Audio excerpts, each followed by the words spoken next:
खुदावंद यीशु मसीह जो कि वफादार गवाह है और अपने लोगों से भी यही तवक्को करता है कि वो उसके वफादार गवाह बने, उसी के नाम में आपकी सलामती हो। 2 दिन पहले एक बड़ी ही अफसोसनाक खबर सामने आई कि आलमी शोहरत याफ्ता एक मुबशर अंजील जिनका नाम बेनी हिन है, उनके और उनकी बीवी के दरमियान 46 साल अज़दवाजी ज़िंदगी के बाद तलाक हो गई है। तो मैंने जो यहाँ पर लफ्ज़ अफसोसनाक बोला है, तो ये सिर्फ एक लफ्ज़ नहीं है, वाक़यतन ये बात अफसोसनाक है और उसकी कई एक वजूहात हैं जिनका जिक्र मैं इस वीडियो में करना चाहता हूँ। तो उसकी पहली वजह हमें मलाकी 2 बाब उसकी 16 आयत पे मिलती है, जिसमें कुछ यूँ लिखा है, क्योंकि खुदावंद इस्राएल का खुदा फरमाता है, मैं तलाक से बेजार हूँ और उससे भी जो अपनी बीवी पर जुल्म करता है। इस वीडियो के शुरू में मैंने यीशु मसीह के लिए एक टाइटल इस्तेमाल किया और वो है वफादार गवाह।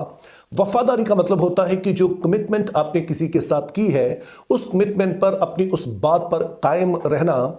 और इसीलिए जब बाइबल मुकद्दस में खुदा को वफादार खुदा कहा जाता है, खुदा की वफादारी कहा जाता है, तो उसका एग्जैक्ट यही मतलब है कि खुदा ताला ने जो बनी इस्राएल के साथ वादे किए, जो कमिटमेंट्स की, खुदा कभी उनसे पीछे नहीं हटा। और हम ये भी बाइबल मुकद्दस में देखते हैं कि हमारा खुदा जो कुछ अपनी ज़ात में है, वही कुछ वो अपने लोगों से भी तवक्को करता है। और जैसा कि आप जानते हैं कि जब मसीही निकाह होता है तो मियाँ और बीवी दोनों ही इस बात की कमिटमेंट करते हैं कि हम इकट्ठे रहेंगे जब तक कि मौत हमको जुदा ना करे। तो जब तलाक होती है तो दरअसल दोनों ही या दोनों में से कोई एक अपनी कमिटमेंट से पीछे हट रहा होता है। और इसीलिए मैंने कहा कि ये अफसोसनाक है। लेकिन यहाँ पर एक और बड़ा दिलचस्प लफ्ज़ इस्तेमाल हुआ है कि खुदा ने कहा कि मैं तलाक से बेजार हूँ।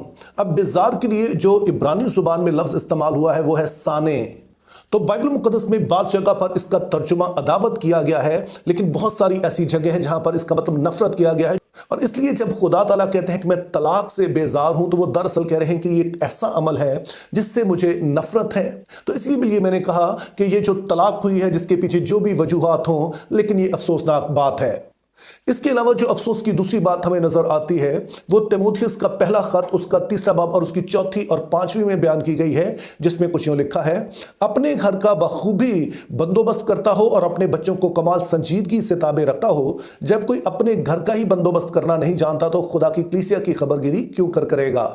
अब अगर आप इस पूरे हवाले को पढ़ें तो इसमें हमें बताया गया है कि अगर कोई शख्स खिदमत में आना चाहता है तो उसके पास क्या काबिलियत होनी चाहिए, कौन सी ऐसी चंद खूबियां हैं जो कि उसके अंदर होनी चाहिए, उसकी जो आप कहेंगे कि क्वालिफिकेशन के लिए कौन सी चंद एक बातों को मद्देनजर रखना चाहिए। और उनमें से एक बताया गया है कि वो अपने घर का बखूबी इंतजाम करता हो।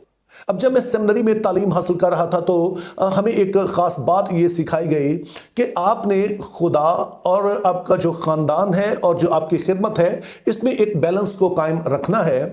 सबसे पहले खुदा आता है, यानी कि आपका जो खुदा के साथ रिश्ता है, इसको अवलियत हासिल है।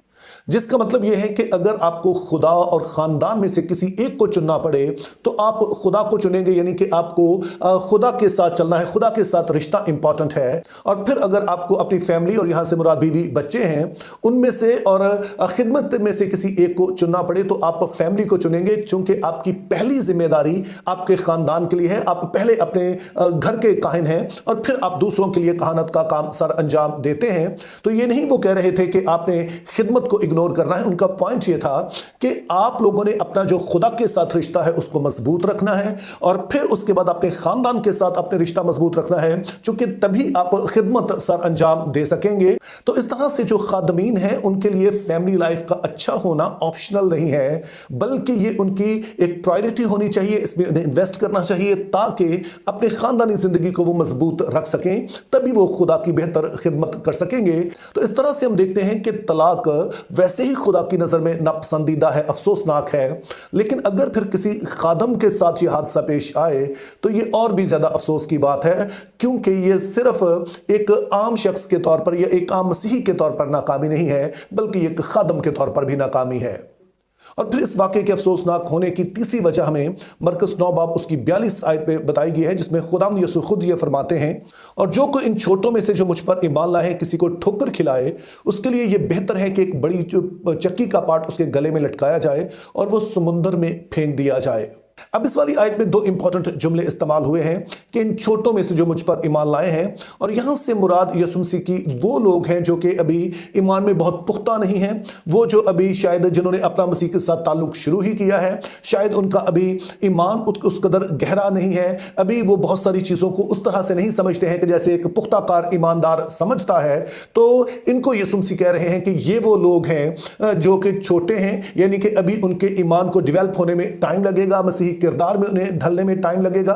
और फिर दूसरा अहम जुमला जो इस्तेमाल हुआ है वो है ठोकर खिलाना। इसका मतलब होता है कि फर्ज करें कोई ऐसा शख्स है जो शायद अभी पूरी तरह से देख नहीं सकता है और वो सड़क पर चल रहा है और आप उसके रास्ते में एक पत्थर रख दें ताकि उसे ठोकर खाकर वो गिर पड़े। तो ये इसका लफ्ज़ी मतलब मैं बता रहा हूँ। और अगर हम थियोलॉजी की जुबान में कहें या जिस तरह यीशु मसीह ने यहाँ पर लफ्ज़ इस्तेमाल किया है कि वो ईमानदार जो अभी पूरी तरह से रूहानी आलम को उस तरह से नहीं देखते हैं, ईमान उनका उतना डेवलप नहीं हुआ है और शायद वो भी मसीही किरदार में भी पूरी तरह से मजबूत नहीं हुए हैं। तो अगर कोई ऐसा ईमानदार है जो दूसरों के लिए एक अच्छी मिसाल है, जिसको लोग अच्छा समझते हैं, जिसको फॉलो करते हैं, और वो कोई ऐसा कदम करे, ऐसा कदम उठाए जिसकी वजह से ये कमज़ोर ईमानदार जो हैं ये अपने मसीही ईमान में या मसीही किरदार में किसी तरह से कमज़ोर पड़ जाएं या उसे तर्क करने के लिए तैयार हो जाएं, तो बाइबल मुकद्दस की ज़ुबान में इसे ठोकर खिलाना कहा गया है। तो अब आप बेनी हिन के बारे में जानते हैं कि वो ना सिर्फ एक मशहूर मुबश्शिर इंजील हैं, बल्कि एक बहुत बड़ी तादाद दुनिया भर में बहुत सारे ऐसे खादमीन हैं जो उनको अपना एक रोल मॉडल समझते हैं। ख़ास तौर पर जो कैरिस्मेटिक हल्के हैं, पेंटिकॉस्टल हल्के हैं, तो बहुत सारे लोगों को आपने देखा होगा कि वो ना सिर्फ उनको पसंद करते हैं बल्कि उनको कॉपी करते हैं। आपने देखा होगा कि जैसे वो ऑफ वाइट कलर का एक लिबास पहनते हैं तो कई एक खादम हैं जिनकी ख्वाहिश होती है कि वो वैसे ही उस तरह का लिबास पहने, उसी तरह का वो स्टाइल अपनाते हैं बोलने चालने का। और यही नहीं, जो उनका मेथड होता है जिसको आमतौर पर स्लेन करना कहते हैं, ये भी बेसिकली उन्हीं से पॉपुलर हुआ।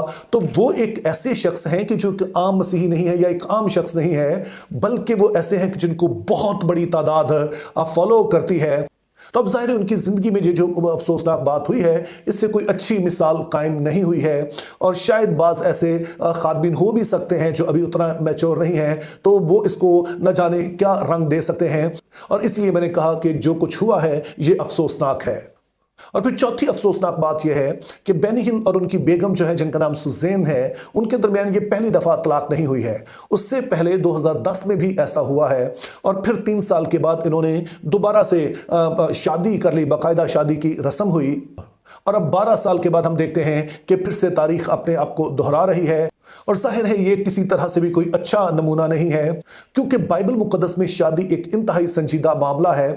लेकिन अगर इस तरह से किया जाएगा और एक ऐसे शख्स की तरफ से जिसको दुनिया भर में लोग बड़ी अकीदत से देखते हैं, बहुत उनके ताज़ीम करते हैं, तो फिर जाहिर है ऐसा ही तासुर जाएगा जैसे कि ये जो शादी है ये कोई गुड्डी गुड्डे का खेल है, जो कि नहीं है। और हमने ऊपर देखा है कि खुदा इन बातों को इंतहाई संजीदगी से लेता है। और फिर 5वीं अफसोसनाक बात, बेनी हिन के जो एडवोकेट हैं, जो कि इस सारे प्रोसेस को, जो कि तलाक के प्रोसेस को सर अंजाम दे रहे हैं, उनको असिस्ट कर रहे हैं, उनका एक बयान सामने आया जो मेरे लिए काफ़ी अफसोसनाक था। और उसमें उनका ये कहना है, बेनी हिन और सुज़ैन अभी भी एक दूसरे से गहरी मोहब्बत रखते हैं, उसी तरह की गहरी मोहब्बत जैसे कि 2 सोलमेट आपस में रखते हैं, और जैसी मोहब्बत वो हमेशा से साल से एक दूसरे से रखते आए हैं। हुआ ये है कि सिर्फ उन्होंने तलाक ले ली है। ये उनके शख्सी एहसासात की बात है, ये बड़ा ही उनके लिए शख्सी है, लेकिन उन्होंने वो ही किया जो उन्हें ठीक लगा है। अब इस वाली स्टेटमेंट पे सारी ही बातें अहमकाना हैं, जैसे कि कहा वो भी तक एक दूसरे से मोहब्बत रखते हैं, जैसे हमेशा से रखते आए हैं, वो सोलमेट हैं। तो ये सारी बातों को कहने के बाद फिर तलाक किस बात की है? और उससे भी अफसोसनाक बात यह है कि उन्होंने वो किया है जो उन्हें ठीक लगा है। अब आप याद रखिए कि जब कोई शख्स तौबा करके ईमानदार मसीही बनता है तो वो दरअसल इकरार कर रहा होता है कि खुदाम, इससे पहले मैं अपनी मर्जी पर चलता रहा, लेकिन अब से मेरी जिंदगी में तेरी मर्जी पूरी हो। यानी कि हम उस जगह पर आ जाते हैं जहां पर आदम गुनाह में गिरने से पहले था। क्योंकि जब आदम ने नेकोबत की पहचान के दरख्त का फल खाया तो उसने और हवा ने ऐलान किया कि अब से खुदा हमें नहीं बताएगा कि अच्छा क्या है बुरा क्या है, बल्कि जो हमारी नज़र में अच्छा बुरा है हम वही करेंगे। तो जब हम तौबा करते हैं तो दरअसल इस वाले रवैये से हम तौबा कर रहे होते हैं। लेकिन इनके वकील के मुताबिक बेनिहिन और उनकी बेगम के दरमियान आज भी वैसी ही मोहब्बत है, लेकिन उन्हें सिर्फ ये लगा, उनकी नजर में ठीक था कि हमें तलाक ले लेनी चाहिए। तो जाहिर है ये एक अफसोसनाक बात है, जैसे कि हम पहले देख चुके हैं कि ये वाली बात, तलाक, ये खुदा की नज़र में एक मकरूह चीज़ है, ये नफरत अंगेज चीज़ है। और फिर जैसे मैंने कहा कि वो खुदा के खादिम होने के नाते एक रोल मॉडल हैं और बहुत सारे लोग उनको फॉलो करते हैं, तो उन्होंने वो नहीं करना है जो उनकी नज़र में ठीक है, उन्होंने वो करना है जो कि खुदा की नज़र में ठीक है। लेकिन बहरहाल अब ये कदम उठाया जा चुका है जो कि अफसोसनाक है।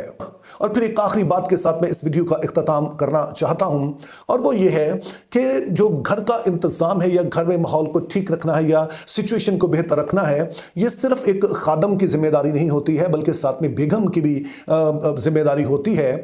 और अगर खुदा न खास्ता किसी खादम के घराने में ये हादसा पेश आता है तो सिर्फ खादम ही मुजरिम नहीं होता है, बेगम भी उतनी ही मुजरिम होती हैं। क्योंकि जब दोनों ही इस जिम्मेदारी को समझेंगे कि वो दूसरों के लिए रोल मॉडल हैं, तो तभी जाकर ये घराना खुशगवार भी बन सकेगा और फिर दूसरों के लिए एक अच्छा नमूना भी बनेगा।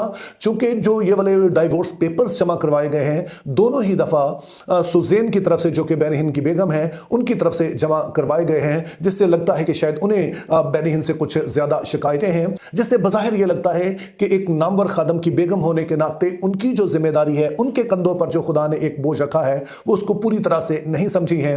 लेकिन साथ में ये खादमीन के लिए भी सबक है कि वो अपने घराने को बड़ी संजीदगी से लें, अपने घराने को वक्त दें, अपने ख़ानदान को मजबूत बनाएं। चूँकि खादम होते हुए हमारी ज़िंदगी सिर्फ हमारी नहीं है, हम बहुत सारों के लिए रोल मॉडल हैं, बहुत सारों के लिए नमूना हैं। और जब खुदा न खास्ता किसी खादम की ज़िंदगी में इस तरह का कोई वाक़या होता है, इस तरह की कोई बात होती है, तो ये इंतहाई अफसोसनाक होती है। तो मेरी दुआ है खुदा हमें इन सभी बातों को समझने, इनको कबूल करने और इन पर अमल करने का फ़ज़ल अता करे। Think biblically, live purposefully, have a very good day.